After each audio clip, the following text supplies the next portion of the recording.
Hi, BookTube. Hey, everybody. So we're back. It's been a little while. I've been extremely sick for a little while, and the last couple of days I've been feeling better. So I'm going to, we're going to do a tag today.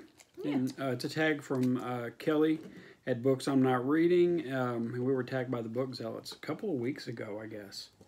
It's been a minute. Yeah, we wanted to get this done a long time ago, but we just weren't able to. We dropped the ball. Yeah, well, Sort of. I couldn't do it.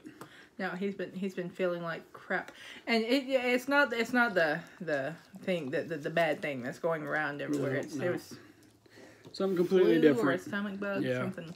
Yeah, something bad. It was the flu, but we're gonna get started on this. We love this tag. This is really cool. It's Yeah. gonna teach you a lot about us. And we're gonna tag a few people at the end. I don't know. Some of you may have done it. Not sure, but yeah, we're gonna work on this, and this is a really good one. So you can get started. Okay, so number 1, choose one word that describes being a reader. That's a good question. We thought entirely too hard about this. My word is imaginative, and honestly, I use that word because for me, picking up a book is a chance to use my imagination. It's a chance to build a world inside my head. It's a chance to create a new character that someone else has outlined for you. So it's just a chance to throw yourself into this world that you've created for yourself, and that's true of any book, I think. So yeah, I think a really good word for a reader is imaginative. Yep, because I think you need to be a co-creator with the author. Oh, I totally agree. Where this comes in, because there are not two people in the world. This is where Prometheus from the Book Zealots, I think, had a great answer with personal. Mm-hmm. You know, he said every reader is different. Every reader sees something different. So I thought that was a really good answer. Mm-hmm. But my word was travel, because I pick up a book and I'm taken somewhere else, and I guess that's part of the reason I do it. I don't need to escape from daily life. I enjoy daily life for the most part. I'm sick of computers and all that stuff, for work. But I mean, I don't hate it. I like what I do, but I do wish I had more time to read and travel a little more. But I think travel is a great word for that, because I've traveled to so many different places through books. Yep. From Midgard to Middle Earth to lots of mid places. I wonder why. I don't know. They're the first ones that popped into mind, and now I'm. You ever traveled to Middle Tennessee? No. Just by car.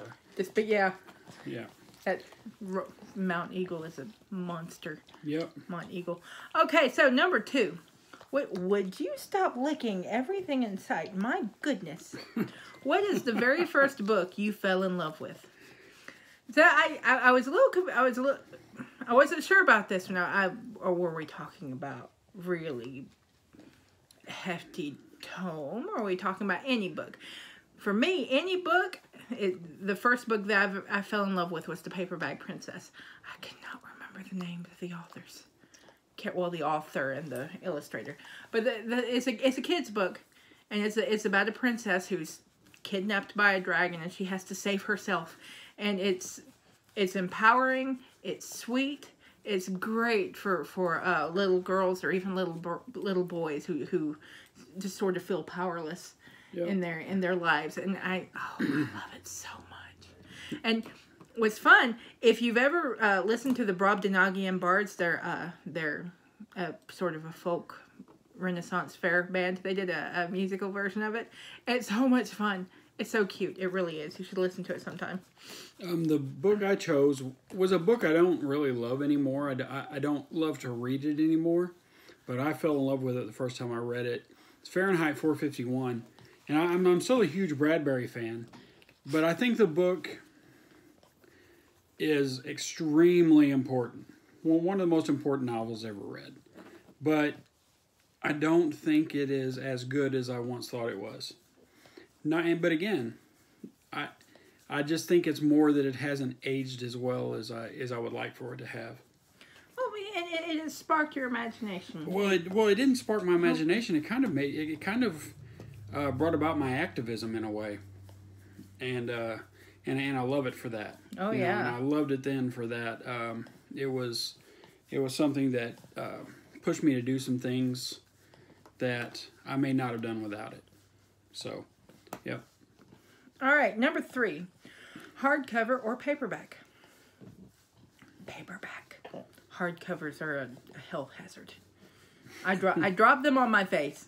I really do. It's a wonder I've made it this far in my life without breaking a bone in my face. Actually, if I'm laying down though, I like to read ebooks. But, oh yeah. But for the question, I don't care.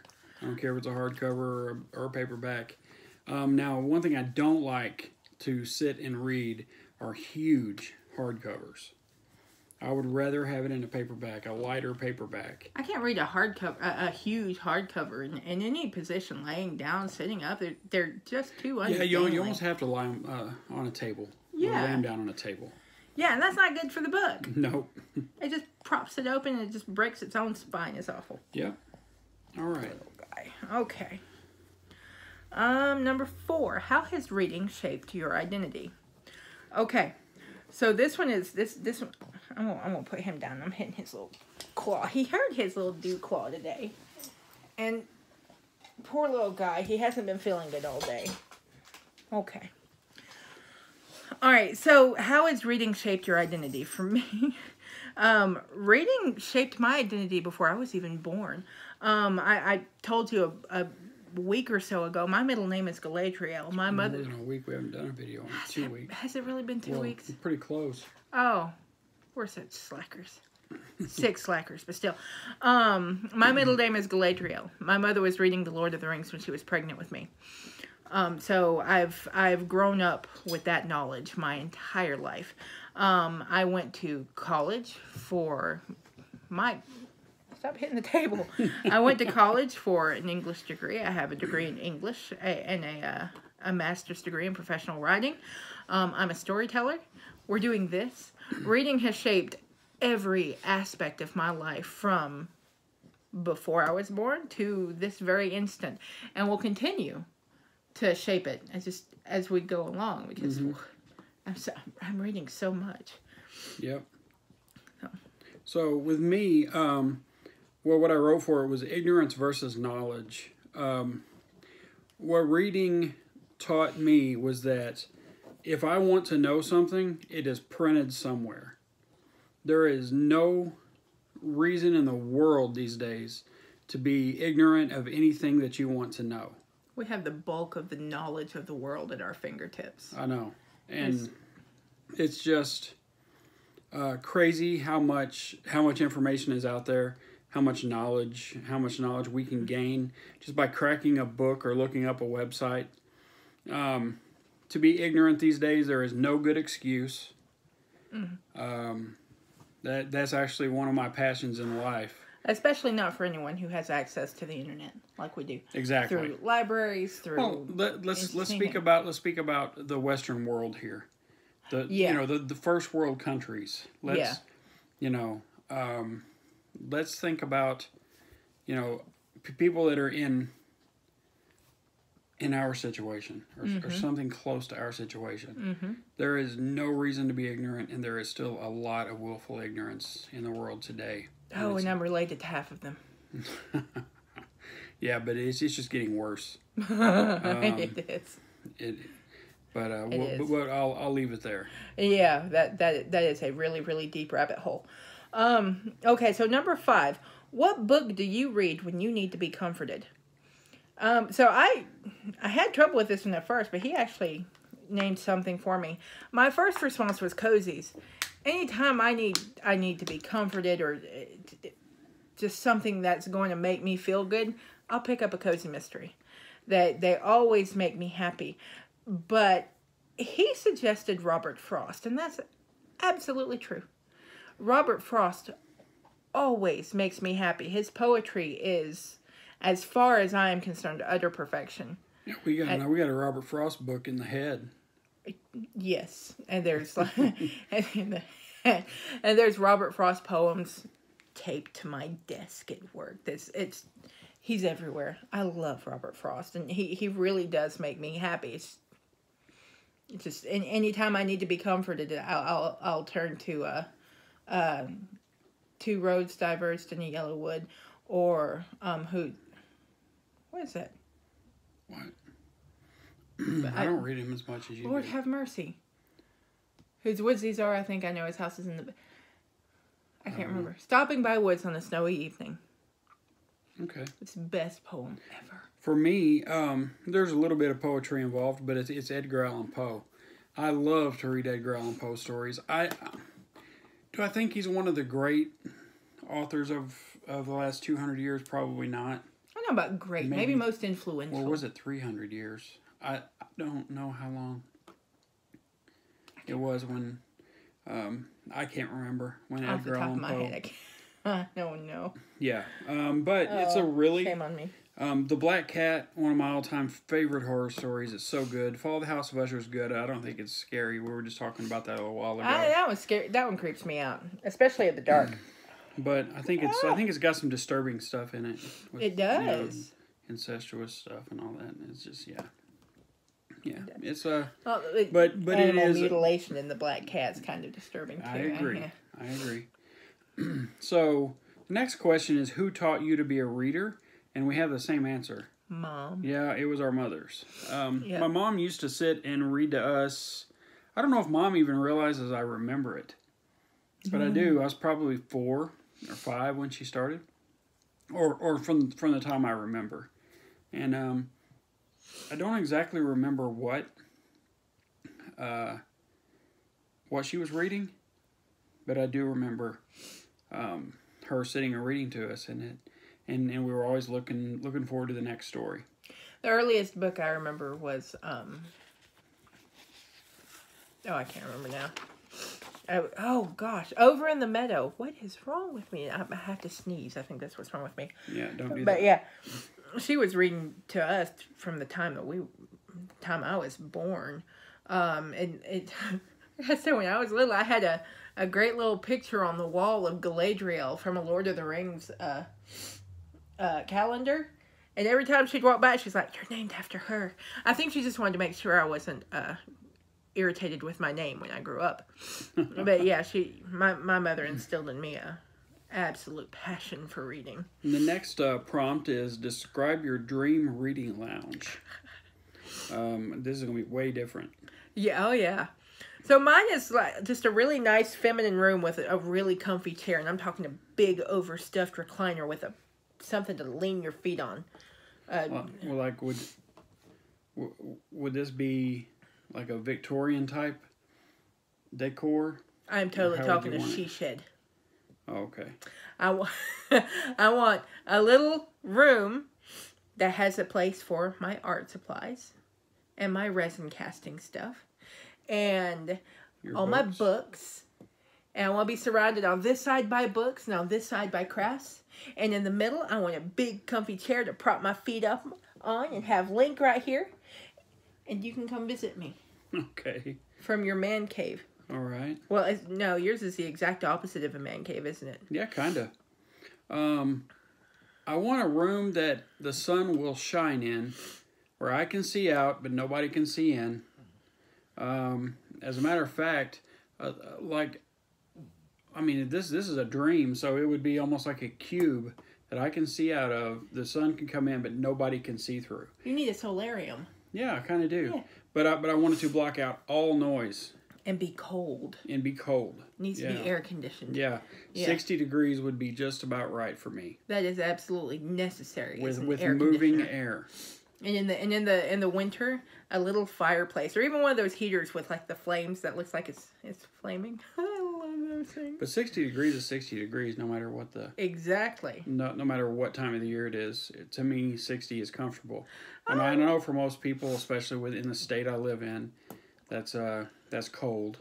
People be wearing jackets and leggings and all kinds of crap, and I just don't understand. I think 60 degrees in the winter and 60 degrees in the summer are actually two very different things. Not inside, they're not. I think they are. No. I think so. Well, he's from Georgia, so. I know. All right, and the next one is, what book changed the way you act or see the world? This is kind of a strange one, because ours are similar. But Becky, you can start.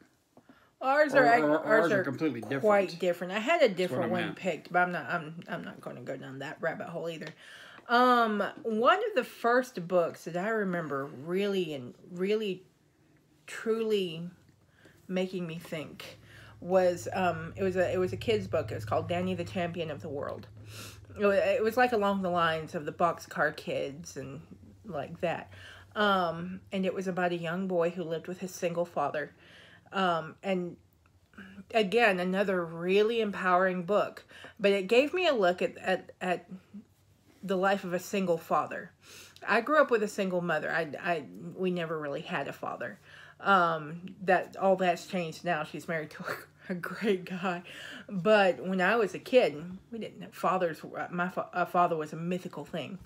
And Danny the Champion of the World, it put in my mind the idea that there can be good fathers out there, that there can be good, attentive fathers out there, a dad who really, really cares about his kid.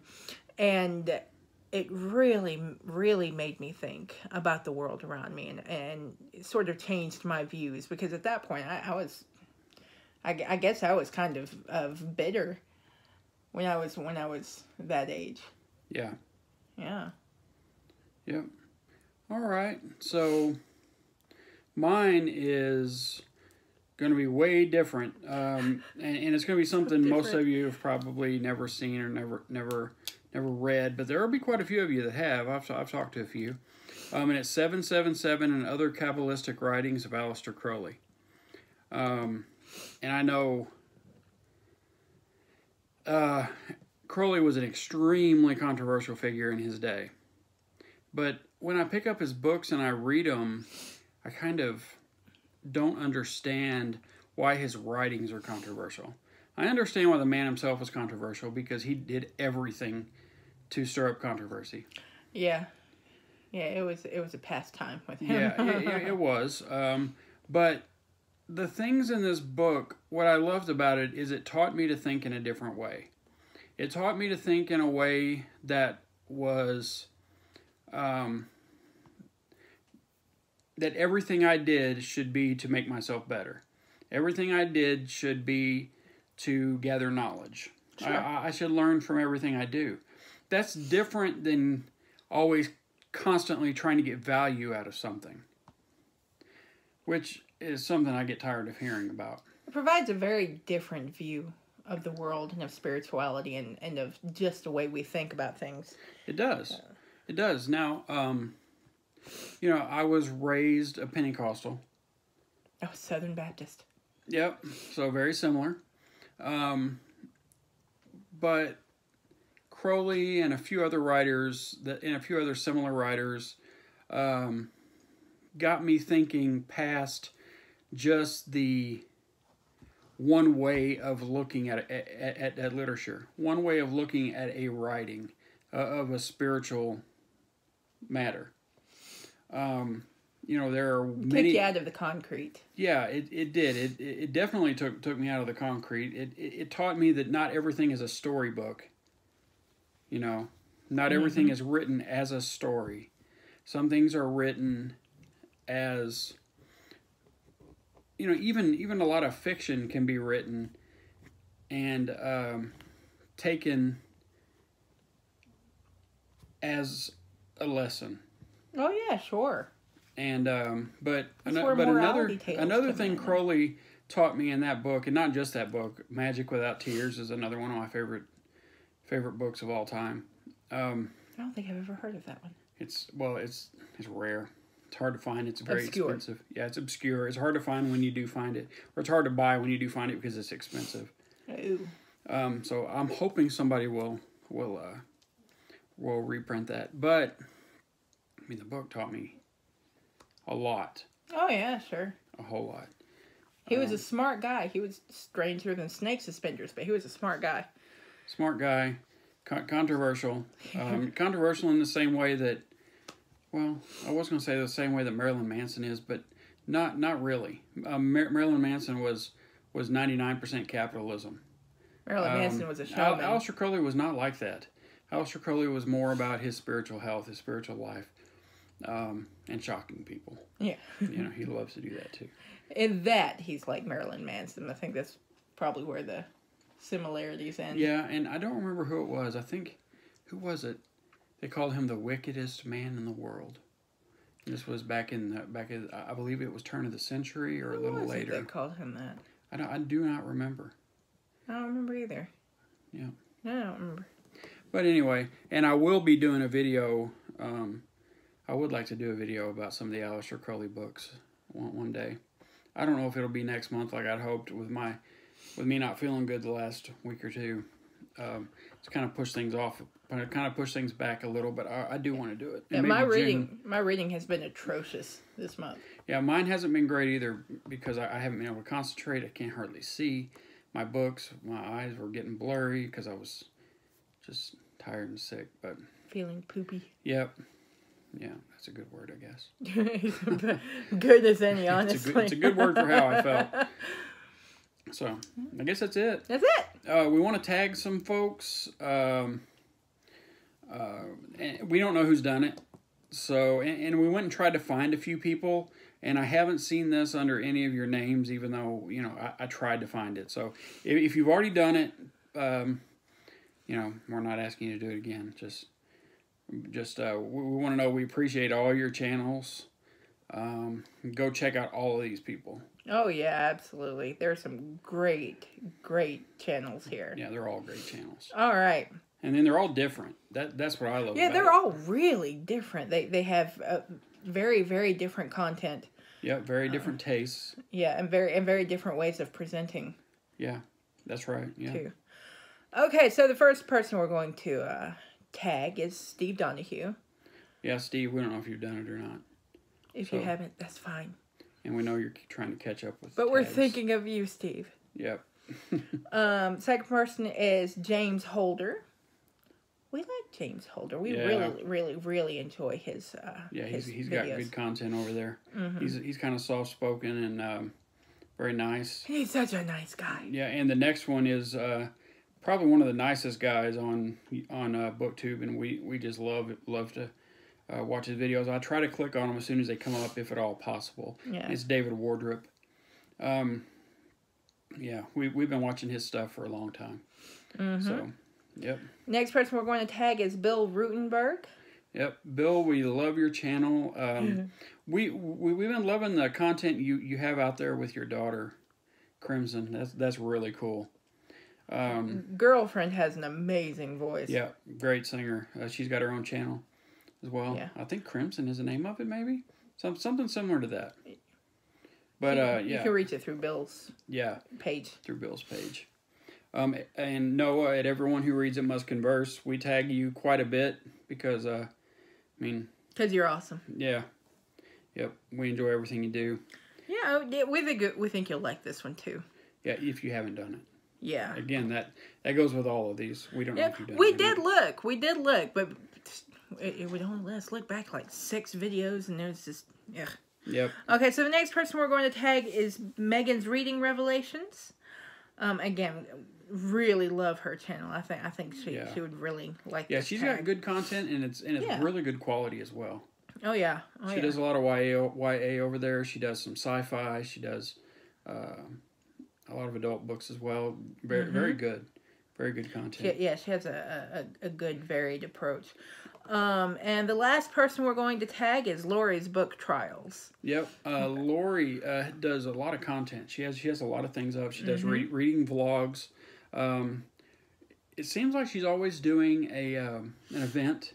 Yeah, she puts a lot of effort into her channel. Yeah, and into her reading. Yeah. And what I like is not all her videos are 5 minutes long. Some of them are 30 minutes long. She actually does some long content, and I like channels that do that. Yeah, like this one. Yeah, I know. We're at 24 minutes. Yet again. This isn't even one of the longer ones. So we tried. Yep. But yeah, it's a this was a great tag. It was fun. Yep. Lots of fun. And I hope everybody that we tag gets to see this and gets to do the tag. Yeah. But yep, and we will see you soon. Yes. We should be back this weekend with another tag, maybe even before then, because maybe Friday. Yeah, let's go. Because, Let's shoot for Friday. It's not like I can go into the office anymore. Oh, That's Lord. shut down. We're quarantined. It's been the longest week. Yeah, they're trying to quarantine everyone around here, trying to get everyone to stay in. March has been the longest year ever. There are still some morons out. I mean, I just read something about 20 people at a barbecue. I'm like, what is wrong with you people? Go home and stay there. It's like toddlers. It's like herding cats. It was like 1,800 people at a church the other night, too, and quite a few of them ended up with the C word. Yeah. All right, we'll see you later, BookTube. Your books are calling. Go read.